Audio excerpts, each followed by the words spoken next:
10 anos sem Bartolomeu. Olá, alegria e prazer em estar aqui para celebrar a vida e a palavra de Bartolomeu Campos de Queiroz e também a ausência de Bartolomeu por este tempo entre nós. Leitura, Literatura e Saúde, LELIS, é um grupo de pesquisa da Faculdade de Educação da Universidade Federal Fluminense, no campus do Gragoatá, Niterói, e o LELIS é vinculado ao Programa de Extensão Alfabetização e Leitura, o PROALI.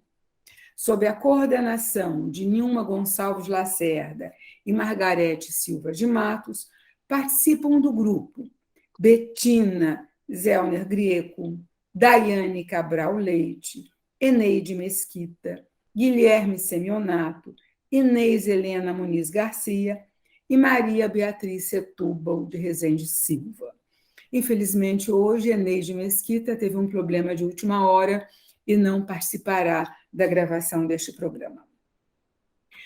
Há 4 anos e meio, temos nos dedicado ao estudo e à curadoria da obra de Bartolomeu Campos de Queiroz. Realizamos cursos, participamos de inúmeros eventos, publicamos um e-book com a palavra Bartolomeu, produzimos artigos para um número especial da revista Sede de Ler, do PROALI, da Faculdade de Educação. A partir da indicação de Fabíola Farias, nos chegou o convite da Academia Mineira de Letras para este vídeo sobre os 10 anos sem Bartolomeu. Nós, então, nos sentimos como Antônio, o protagonista de Indês, na certeza de voltarmos a este Indês, a este apontar para o lugar em que os ovos se põem, a vida se renova. Assim estamos, Bartolomeu, com você e em você, na incompletude do humano, mas na confiante busca de completude. Nós esperamos partilhar nossos afetos e nossos saberes sobre Bartolomeu, para que sejam, então, como diz um amigo Luiz Sérgio, verdadeiramente socializados com este Brasil, em justiça, liberdade e poesia. Guilherme Semionato nos fala em seguida sobre quem é o LELIS, como vem atuando e a dimensão do projeto Bartolomeu em nossas ações. Bom, durante o estudo da obra de Bartolomeu, o LELIS, nosso grupo, identificou 4 eixos sobre os quais a obra se sustenta. Chamamos o primeiro deles de jogos de linguagem, que são geralmente os livros de poesia para a primeira infância, mas não só. São livros sofisticados para leitores de todas as idades, nos quais se tem uma experiência estética da linguagem. Como exemplos, podemos citar Pato Pacato, As Patas da Vaca e Anacleto. A seguir, temos o eixo existencial, no qual encontramos os livros de cunho memorialista, autobiográfico, que são alguns dos mais admirados do escritor, como Ciganos, Indês, Por Parte de Pai, O Olho de Vidro do Meu Avô e Vermelho Amargo. Além deles, incluímos aqui os seus livros de prosa poética sem caráter autobiográfico, Mário, Pedro, O Gato, Tempo de Voo, entre outros. O terceiro eixo é o social-político, e podemos citar como exemplo Flora, De Não em Não, Onde Tem Bruxa Tem Fada, além de 2 livros feitos na época da Assembleia Nacional Constituinte de 88, o Apontamentos e o Correspondência. Por fim, temos o eixo não-ficção ensaístico, com obras que teorizam sobre a leitura e a escrita, como Para Ler em Silêncio, Sobre Ler, Escrever e Outros Diálogos. Nós destacamos também a importância do autor divulgando obras estrangeiras de língua portuguesa no Brasil. Em 2 livros portugueses, Os Olhos de Ana Marta, de Alice Vieira, e Branca de Neve e Outros Contos, de Ana de Castro Osório, nós encontramos um prefácio de Bartolomeu, sendo que, nesse último, ele foi responsável também pela seleção dos contos. Ao longo de sua carreira, Bartolomeu ganhou diversos prêmios, entre eles o Jabuti, da Academia Brasileira de Letras, da Biblioteca Nacional, e diversos prêmios da Finilige. Pela trajetória completa como autor, venceu o Prêmio Ibero-Americano SM de Literatura Infantil e Juvenil e foi finalista em 2008 e em 2010 do Prêmio Hans Christian Andersen. Teve livros traduzidos ao inglês, dinamarquês e espanhol. A obra de Bartolomeu é estudada pelo Lelis desde 2017. Uma vez feito um levantamento bibliográfico, nosso grupo resenhou grande parte de sua obra. No momento futuro, oportuno, essas resenhas vão ser disponibilizadas ao público. Em abril de 2020, com nossas reuniões suspensas devido à pandemia, nós decidimos manter nosso trabalho por meio de encontros virtuais. Uma pergunta moveu o grupo: o que Bartolomeu poderia nos dizer nesses tempos? Por meio de nossas redes sociais, nós divulgamos posts que nós fomos elaborando ao longo do ano. E esses posts consistiam na capa da obra, de uma das obras do autor, um pequeno fragmento daquele texto e um comentário vinculando esse trechinho ao tema geral da saúde. Com isso, a gente conseguiu manter nossa pesquisa, né, manter o grupo unido, ao mesmo tempo que divulgamos a obra de Bartolomeu, a fim de sensibilizar as pessoas para a leitura de seus livros, que é provavelmente o nosso objetivo final. No segundo semestre de 2020, a partir do convite feito ao grupo pela Finilige, para que a gente integrasse a mesa Bartolomeu Presente no 22º Seminário Finilige, Bartolomeu Campos de Queiroz, porque o seminário da Finilige leva o nome do Bartolomeu, nós idealizamos um projeto de e-book, né, com base nos textos que nós apresentamos no seminário em 2020. Esse e-book, como a Nilma falou, intitulado Com a Palavra Bartolomeu, foi publicado digitalmente pela Pedro e João Editoras em 2021. Esse e-book contém textos de todos os membros do grupo e também essa compilação de todas as postagens que nós fizemos em nossas redes sociais, sobre as quais eu mencionei. Agora eu vou passar a palavra para Maria Beatriz, que vai falar um pouco mais dos livros de Bartolomeu destinados à primeira infância, e não só, como ela gosta de dizer. Obrigado. Olá para todos. Eu vou falar sobre a densidade de Bartolomeu nos livros para crianças. As obras mais conhecidas e celebradas de Bartolomeu, em geral, são as de cunho memorialista, com densa prosa poética e que frequentemente tematizam a infância, mas não necessariamente são infantis. Essas obras encontram no público juvenil e nos educadores a problematização do seu próprio universo. Os jovens que estão se distanciando da recente infância, mas que ainda a têm muito presente dentro do seu processo de desenvolvimento, e os professores, que têm a infância como seu objeto de trabalho cotidiano. Esses dois grupos parecem encontrar na obra de Bartolomeu chaves que iluminam os conflitos, anseios, alegrias e frustrações do ser criança, formador da personalidade adulta, sendo que o segundo grupo, em especial, se torna seu leitor. Nesse sentido, no caso dos educadores, Bartolomeu parece contribuir significativamente para a formação do professor leitor. Pensando no alcance variado das obras de Bartolomeu e com o intuito de conhecer melhor a qualidade da sua escrita para crianças, buscamos distinguir quais seriam os seus livros mais especialmente voltados para a infância. Teriam eles a qualidade dos textos de prosa poética mais extensos e densos? Os títulos que aparentemente são dirigidos aos leitores pequenos, com propostas que se alinham ao processo de iniciação à leitura, possuem formatos editoriais e projetos gráficos elaborados para esse público. São poemas narrativos, lúdicos e breves. Verificamos que esse grupo de livros não parece ter recebido a mesma atenção crítica que habitualmente recebem aqueles já mencionados, os mais densos, reconhecidos como boa literatura. Talvez por serem tidos como menores, como uma produção que não apresenta níveis de profundidade para a geração de sentidos, que possa interessar a diferentes faixas etárias. Seriam tomados como obras elaboradas de forma mais pragmática para alcançar apenas o público infantil. Enfim, essas são apreciações marcadas por um olhar superficial, norteado pelos costumeiros preconceitos que orbitam a literatura destinada à criança. Porém, o que vemos nessas obras é, ao contrário, o resultado de um trabalho meticuloso, inovador, inteligente e poético, como a expressão de um processo criativo e incansável do autor, seja no uso de imagens simbólicas, seja na irreverência, no humor ou na capacidade de brincar com a língua. Segundo Maria Lília Simões de Oliveira, em seu artigo A Metáfora como Leitura na obra de Bartolomeu, o farto uso por ele desse recurso expressivo da língua é capaz de aliar o que é conhecido ao inesperado e, por essa razão, gera uma escala de grau na apreensão dos sentidos, criando situações de analogias, similaridades entre vocábulos, novos efeitos a partir das metáforas gastas, desmontando o esquema metafórico para produzir um novo efeito com o retorno aos significados primários que permanecem ativos nas palavras. Concluímos, então, no nosso esforço de compreensão da obra de Bartolomeu, que não há nada de apressado ou feito de qualquer jeito nesse conjunto de títulos considerados infantis. Na verdade, esse grupo de livros demonstra especialmente o encantamento do autor pela língua, como fonte de criação e liberdade. Neles se encontra o lirismo generosamente a serviço das crianças pequenas e também, por que não, da capacidade lúdica ainda presente nos adultos. Nessas obras fica clara a proposta de jogo, mais precisamente o que denominamos de jogos de linguagem.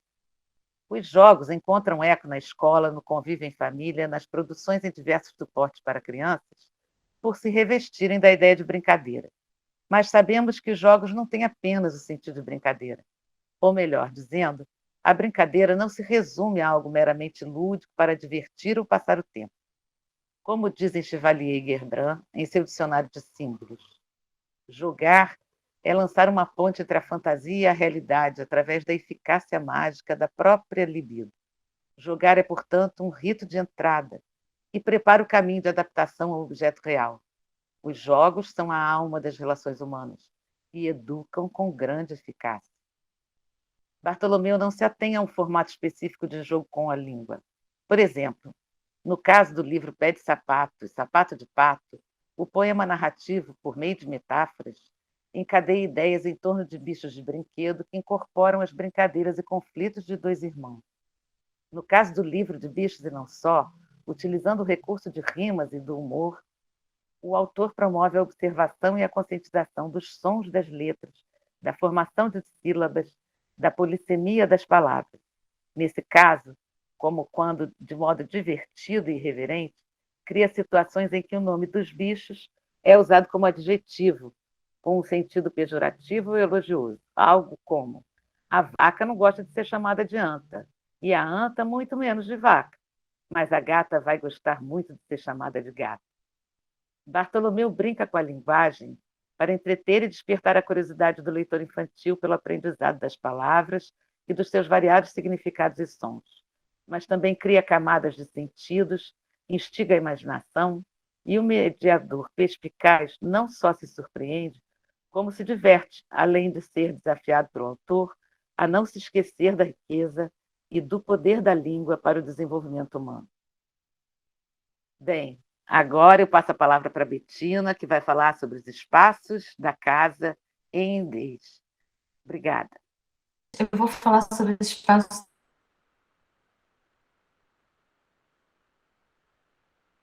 da Casa Indês, que é uma obra de Bartolomeu de Campos Queiroz, que passa no interior de Minas Gerais, onde ele realmente nos apresenta os espaços da casa. Ele nos apresenta os espaços da casa desde o início do livro. Ele é como sombra e com sombras verdes de vários tons. Caiada em branco, ela colheu o vento, o sol, a lua e a família. Usando como referência a obra poética do espaço do filósofo Gaston Bachelard, tentamos fazer uma leitura da casa, que é descrita em lindez. Bachelard sugere que os espaços como quarto, porão, sótão, os espaços onde habitam as coisas, como gavetas, cofres e armários, são espaços íntimos e abrigos ocasionais, capazes de produzir sentimentos e lembranças. Para ele, a casa é o nosso canto do mundo, o nosso primeiro universo, é um verdadeiro cosmos. O lugar privilegiado para o sonho e para o devaneio. Através de imagens poéticas que surgem nos espaços de intimidade da casa, Bachelard nos aproxima das relações entre homem e espaço, assim como nos faz perceber a influência que o espaço exerce em quem o habita. E, no caso da literatura, o impacto que essa imagem causa no leitor-receptor. Mesmo sendo um livro sem imagens, Indês nos remete a inúmeras imagens. há uma descrição cuidada de como as pessoas moravam, tornando possível que visualizemos a casa e reconheçamos entre seus elementos aqueles que são objetos da área de investigação do patrimônio. Pode-se dizer ainda que a casa, por resultado de fatores sociais, econômicos e técnicos, torna-se capaz de registrar alterações históricas e sociais, assim como costumes e modos de vida de seus moradores. Ao descrever a sala de visitas, que se distingue do espaço denominado sala de dentro, reconhecemos diversos itens aos quais foram atribuídos valor. Na sala de visitas, sob a proteção do coração de Jesus e Maria, balançava entre os outros redondos retratos já repassados, o avô de óculos e bengala, a bisavó entre flores, o pai ainda moço com bigode e gravata borboleta, que os meninos aprenderam a chamar de gravoleta borboletinha. A casa mostra-se viva como idade e remendos, a partir do trecho abaixo. De tábuas corridas, o chão tinha a idade da casa, com remendos feitos em madeira, de outras cores ou de pedaços de lata de marmelada. Colombo. Vários quartos, com camas cobertas por colchas de tear, abriam suas portas para o corredor, onde voavam andorinhas de louça pela parede. As andorinhas de louça, citadas por Bartolomeu, contam entre uma das inúmeras referências culturais que encontramos em Indês. Criadas no final do século XIX pelo artista Bordalo Pinheiro, foram introduzidas no imaginário popular português e eventualmente migraram para o imaginário brasileiro. As andorinhas servem de exemplo como o significado que é atribuído a um objeto de uma casa o transforma em um bem cultural. Em outros ambientes, como a sala de dentro ou a cozinha, o detalhe da descrição nos fornece uma imagem quase palpável, assim como reconhecemos alguns objetos comuns a diferentes casas. Na sala de dentro, mesa grande com cadeiras de palhinha. Num canto, a cristaleira com brilhos de copos, cálices, licoreiras de vidro.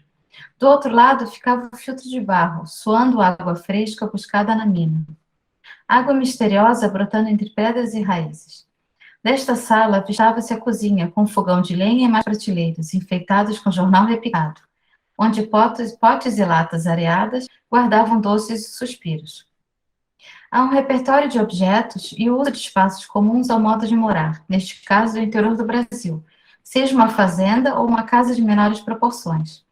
As referências culturais e bens culturais reconhecidos, assim, independem do tipo de casa onde se encontram. Bartolomeu realiza um inventário ao falar do rol de objetos, retratos, cadeiras de palhinha, cristaleira, gamela de madeira, entre tantos outros, extraindo desde o seu significado, sentimentos e valores, modos de falar e de morar, os espaços da casa, o mobiliário, os utensílios domésticos, relacionados aos seus significados na vida familiar, compõem um conjunto de imagens que se inclui neste inventário afetivo. Através de sua literatura, todas essas manifestações e bens culturais que são objeto de estado de preservação tornam-se presentes. Obrigada. E passo agora a palavra a Inês Helena Muniz Garcia, com a palestra Bartolomeu de Minas ao interior do Rio de Janeiro. Oi, gente querida, matuta incorrigível que sou, de mineirices ancestrais, família paterna de tradição cristã católica, lá do sítio do Angolinha, Torreões, distrito de Juiz de Fora, eu venho lá do noroeste do estado do Rio de Janeiro, da pedra da Anta Preta, Itaperuna. Cresci, adolesci, adulteci e entrei na fase 200, ouvindo histórias e cantigas de meus avós paternos, contadores de histórias, e minha avó encantadora, tocadora de violão.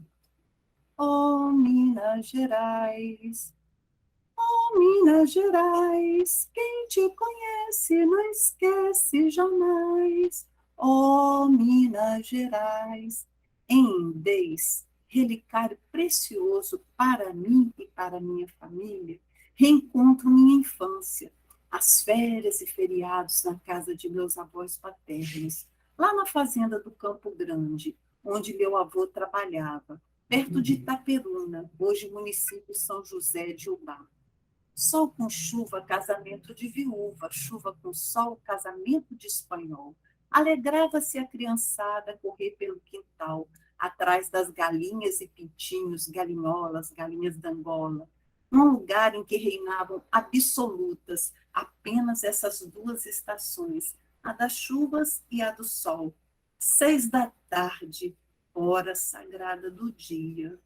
Dom, din, dom, din, dom, din, dom. As Ave Marias. Depois, angu com leite quente no prato de ágata. E sentadas na varandinha, sob a luz do luar, toadas e histórias a encantar a criançada. Ao longe, um assovio, saci pererê, o sobrenatural entrava na imaginação, na euforia e no medo das crianças. Gripes, diarreias, machucados, piolhos, cortes, a tradição das ervas, das plantas medicinais, dos benzimentos, das rezas, sempre fez parte do cotidiano da vida no interior. É marcante no saber da experiência feita do nosso povo, que sempre viveu longe dos grandes centros. Abram aspas. Trabalho desde sempre o Antônio dava. Era preciso atravessar longas distâncias para buscar o leite forte das cabras em retiros, protegê-lo contra as correntes de ar e sereno, banhá-lo em água morna de malva, sem esquecer o chá de funcho, coejo, erva doce e macela, ela em vez. As ervas, plantas e flores estão presentes no cristianismo, na Bíblia e nas lendas e tradições cristãs. Já perfumei o meu leito com mirra, aloés e canela. Encontramos lá no livro dos Provérbios. E seguimos com Inês, a mãe do Bartolomeu e também vovó e suas quitandas.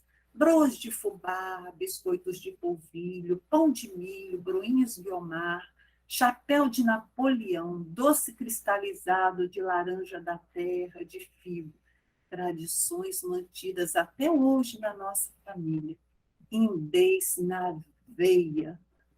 Quando a Semana Santa se aproximava, no sábado que antecedia o domingo de Ramos, abram aspas, o pai cortou de véspera folhas de palmeira. Na manhã de domingo, toda a família partiu encaminhada para a missa e procissão.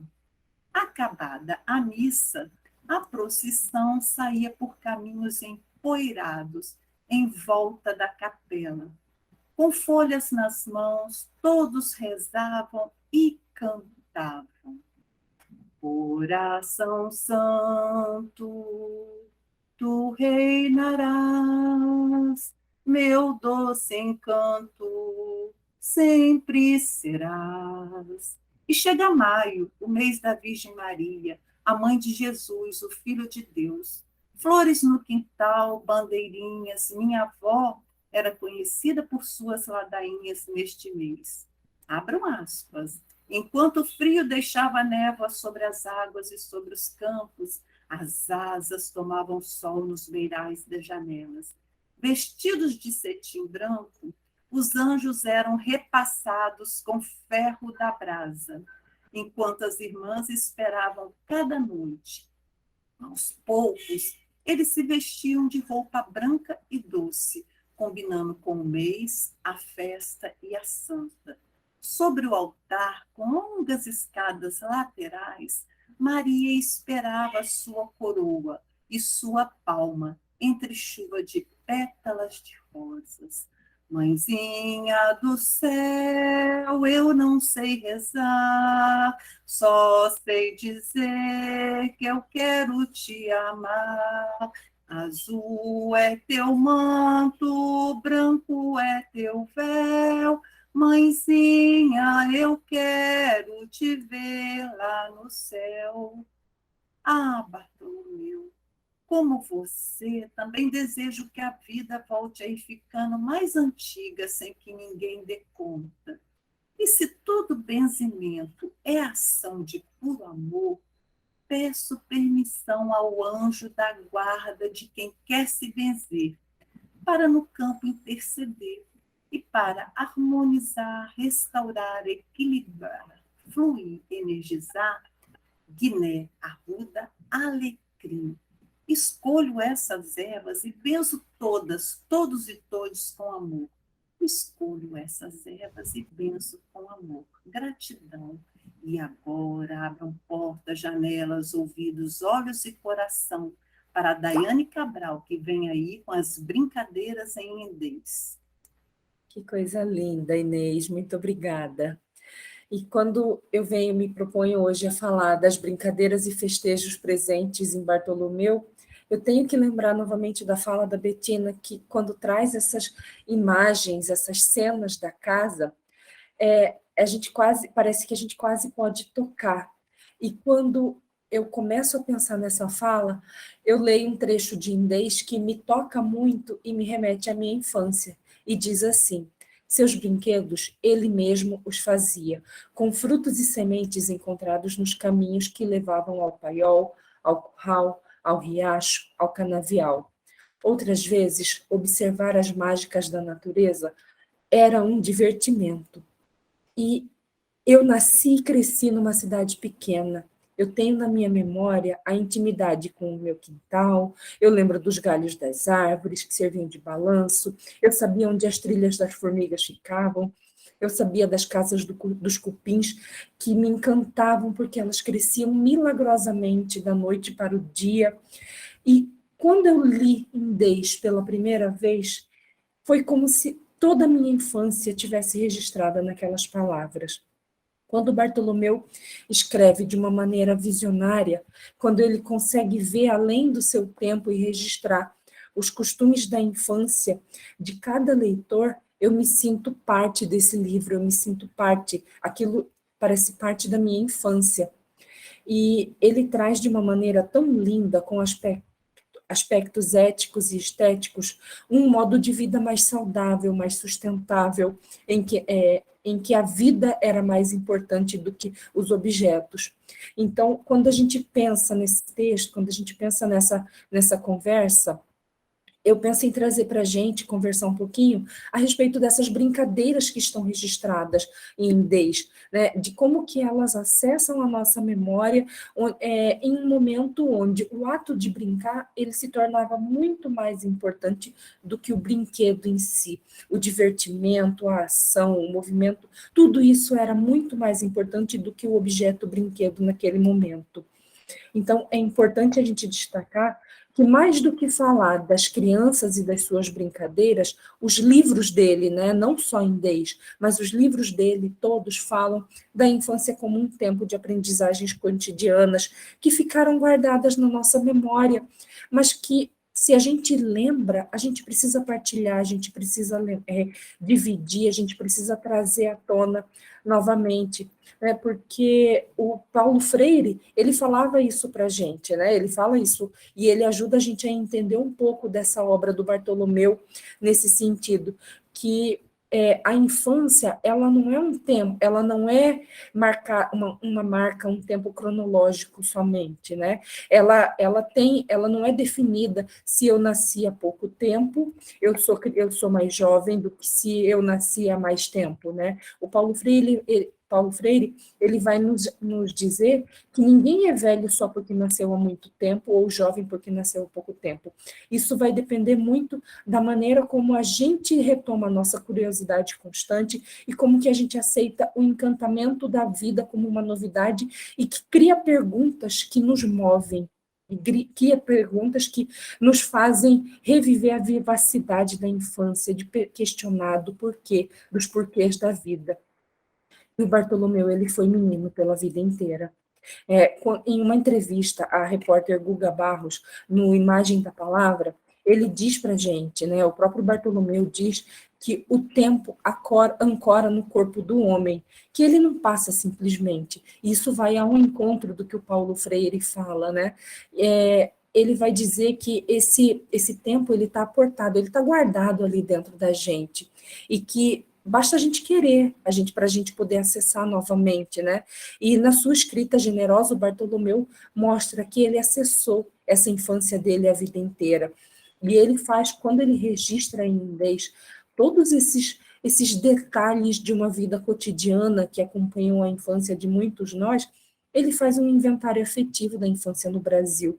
E a sua obra como um todo, Ela vai estabelecer uma relação entre a brincadeira, a infância e a sustentabilidade, com bases sociais, culturais e políticas fundados em um modo de vida que ganha destaque quando a gente pensa nos objetivos do desenvolvimento sustentável e no patrimônio imaterial. A brincadeira, conforme ele apresenta na obra, ela não vai utilizar materiais produzidos em larga escala, frutos do capitalismo. Ela vai valorizar o material não estruturado, o material não estruturado que utilizamos muitas vezes nas escolas, aquele rolo de papel higiênico, aquele rolo de papel toalha, um pedaço de cartão, uma caixa de papelão, que ganha nova vida nos olhos de uma criança, nas mãos de uma criança. Então, é esse modo de vida que a obra de Bartolomeu vai valorizar. É esse modo de vida que Bartolomeu resgata e mostra para a gente que o olhar do menino Bartolomeu está presente em todas as suas obras. E agora eu passo a palavra para Margarete, que vai falar um pouquinho a respeito de Bartolomeu, um autor visionário no Clube de Leitura de Língua Portuguesa da ONU. Muito obrigada, Daiane.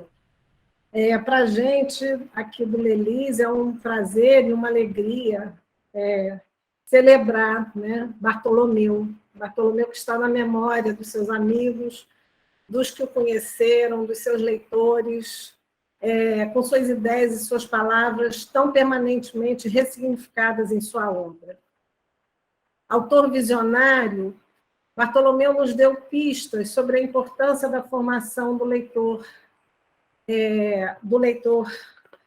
literário, especialmente o leitor criança e jovem. Não por acaso, 3 de seus livros foram selecionados para integrar o Clube de Leitura em Língua Portuguesa da ONU, terminado de ser formado ano passado, em 2021. Esse clube de leitura, composto por livros publicados no Brasil e em Portugal, com temáticas ligadas aos 17 Objetivos de Desenvolvimento Sustentável da Agenda 2030 da ONU, tem como propósito tornar amplamente conhecidos, por meio dos livros e da literatura, os conteúdos desses 17 objetivos, também chamados de ODS, que se conectam uns com os outros e se traduzem em um apelo global à ação não só de governos, né, e governantes, mas também da iniciativa privada e de organizações da sociedade civil e da própria iniciativa de pessoas, né? E com o propósito, né, com vistas a tentar acabar com a pobreza, né, garantir a inclusão social, desenvolver a economia de modo sustentável, proteger o meio ambiente e o clima e garantir que todas as pessoas possam desfrutar de paz e prosperidade. Parece muito ambicioso e tem que ser. Hoje é inegável a necessidade e a urgência de se deter a destruição do planeta, que agoniza em decorrência da ação nefasta daqueles que priorizam a mercadoria e o capital em detrimento de toda e qualquer forma de vida.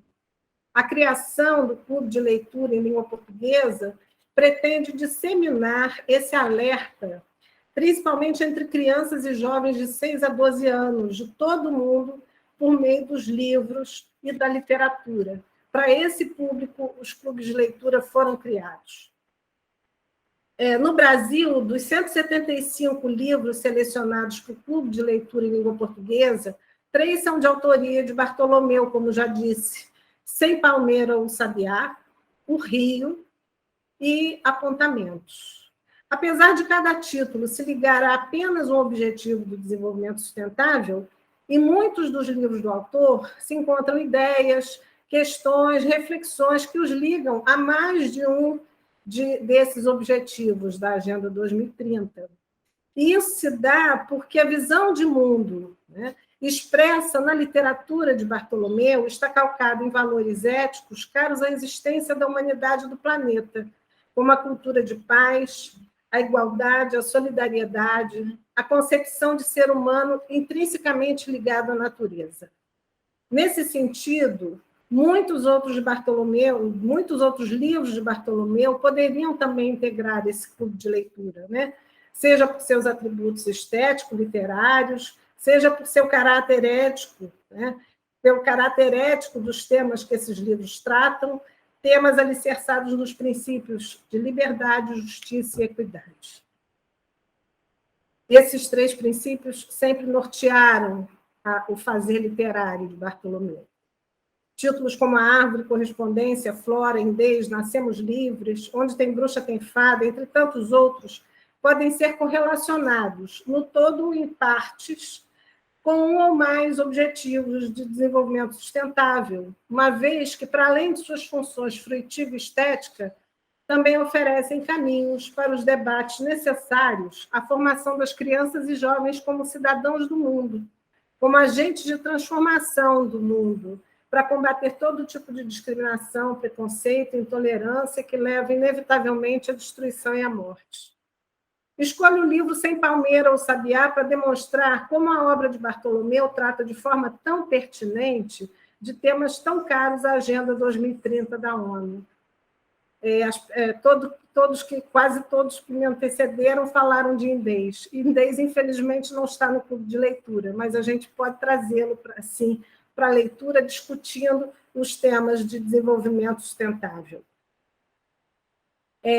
Seu texto, o texto de Sem Palmeira ou Sabiá, é dividido em 2 partes que correspondem a 2 tipos de vida do narrador protagonista, a primeira infância e a maturidade.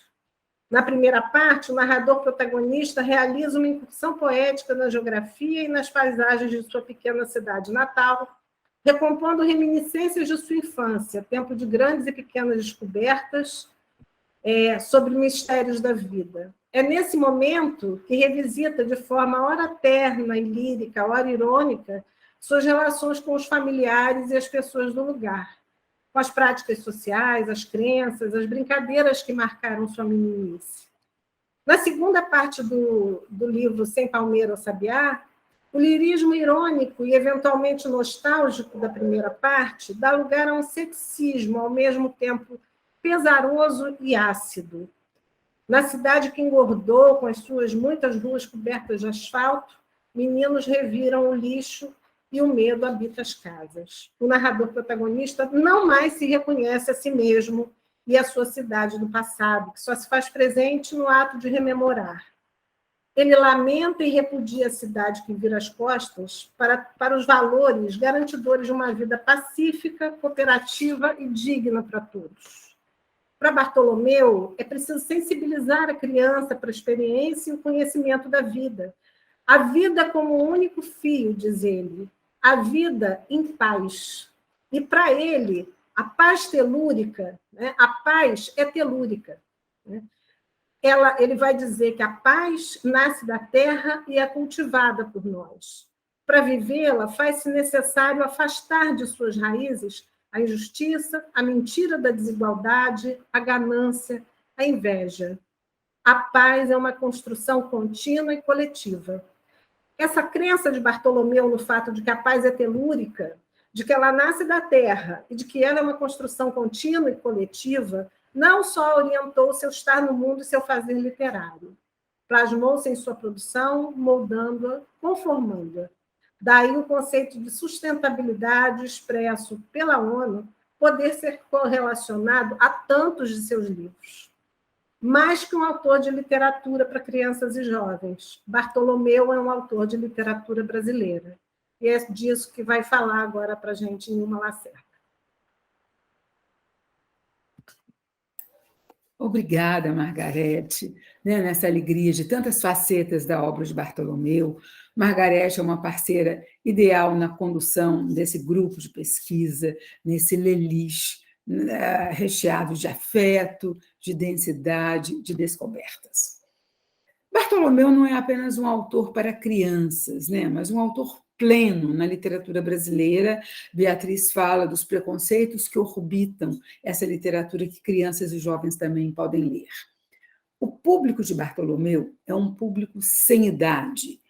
Todas as idades leem Bartolomeu, a começar pelas professoras de educação infantil, as professoras do fundamental, e continuando por professores e professoras do ensino médio. A universidade lê Bartolomeu. Nas inúmeras palestras que ele deu Brasil afora, se o nome dele estivesse na programação, a plateia estava garantida. Em Aracaju, professoras interromperam uma greve de 3 meses por falta de salário para assistir a Bartolomeu. E ele valorizava muito esse empenho de professoras e professores, que ele dizia serem a classe profissional que mais se empenhava no aperfeiçoamento em nosso país. Bartolomeu falava manso, devagar, poeticamente, e o que ele trazia era exatamente um bálsamo para a dor de viver. Ele propiciava que as pessoas identificassem no que ele narrava as próprias dores e os próprios caminhos para construir alternativas, né, a um cotidiano pesado, difícil, fraturado. Eram palavras que realmente comunicavam resiliência e novas construções possíveis a quem se reconhecia semelhante em um trajeto humano, marcado pela perda e pela possibilidade de ressignificar. Em texto, o projeto poético de Bartolomeu ficava muito evidente. A perspectiva do devir, como a Daiane ressalta bastante, nessa exposição do tempo da infância, na manifestação do passado, das tradições, como vai nos trazer a Inês Helena, fazem dele um de nossos melhores memorialistas, ao lado de Graciliano Ramos, de Pedro Navas, de Cora Coralina e de Zélia Gattai. Junto ao Minsky, de Graciliano, aquele conto muito célebre em que a menina perde o periquito que ela adorava porque ela anda de costas e pisa o periquito, a gente pode colocar Até Passarinho Passa, como fiéis traduções das perdas irreparáveis da infância. O célebre poema O Elefante, de Drummond, encontra em Elefante, de Bartolomeu, uma magistral criação onírica e existencialista. Ambos, né, estão dentro do sonho, da fantasia, criando outros eus com os quais eles possam se recolocar, né, num tempo sofrido, num tempo angustiante, nas dúvidas inerentes ao próprio humano. Dialogando com o Baú de Ossos, do Nava, e Vintém de Cobre, Meias Confissões de Aninha, da Cora Coralina, nós podemos colocar Vermelho Amargo, e Isso Não É um Elefante. Vermelho Amargo, essa recomposição dramática doída da vida. Isso Não É um Elefante, um humor ressignificador, um humor subversivo que permite perspectivas inusitadas para o cotidiano, para o que vemos, para o que queremos ver ou construir. Bartolomeu é um autor de literatura sem adjetivo e que bem merecia uma publicação conjunta de seus textos memorialísticos. Arte-educador, o Bartolomeu sabia da inestimável ponte entre esses dois alicerces na formação do indivíduo. E ele se dedicou a fortificá-los no conjunto das suas ações. A coerência entre vida e obra é bem perceptível em quem conviveu com Bartolomeu, em quem o acompanhou em viagens, em eventos, em planejamentos pedagógicos. Ele se preocupa com o fazer literário, ele se preocupa com a repercussão da leitura literária na infância, na juventude e no próprio magistério.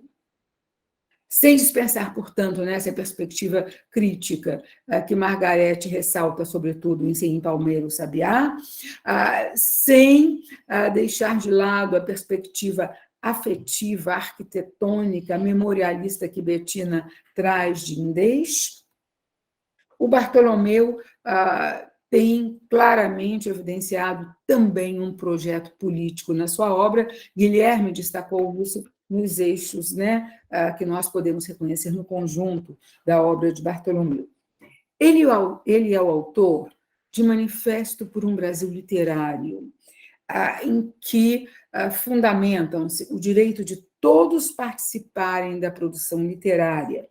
Eu estou falando entre aspas, e eu fecho, entre aspas, essa fala: a literatura nos acolhe sem ignorar nossa incompletude.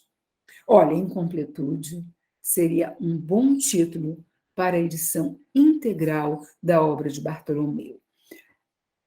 Nesse reconhecimento de que somos humanos, somos falhos, incompletos e aspiramos, ao completar, aspiramos a uma integridade que, enfim, nos redima, né, da nossa própria condição. O Lelis agradece a Fabíola Farias, agradece à Academia Mineira de Letras e a você que assiste a este vídeo por estar conosco neste cuidado de um tempo de 10 anos sem Bartolomeu. 10 anos sem a presença física de Bartolomeu, sem a voz de Bartolomeu. Mas 10 anos com a memória de Bartolomeu, com a obra de Bartolomeu. Como um menino que ele sempre foi, eu também. Deitei no fundo da caixa o corpo do meu amigo, agora sem canto ou voo, cobri com ternura, desalento e terra. Encontrei uma pedra rolada e branca como um ovo e coloquei sobre o lugar. É assim que Bartolomeu finaliza Até Passarinho Passa, e nós finalizamos como um ovo, mas a pedra mais ovo. Lá dentro, a vida feita palavra. Tomamos de pedras que parecem ovos, ovos que parecem pedras, mas que não ocultam essa possibilidade de ressurgir, estando e não estando, ausente e presente todo o tempo. Muito obrigada, de verdade.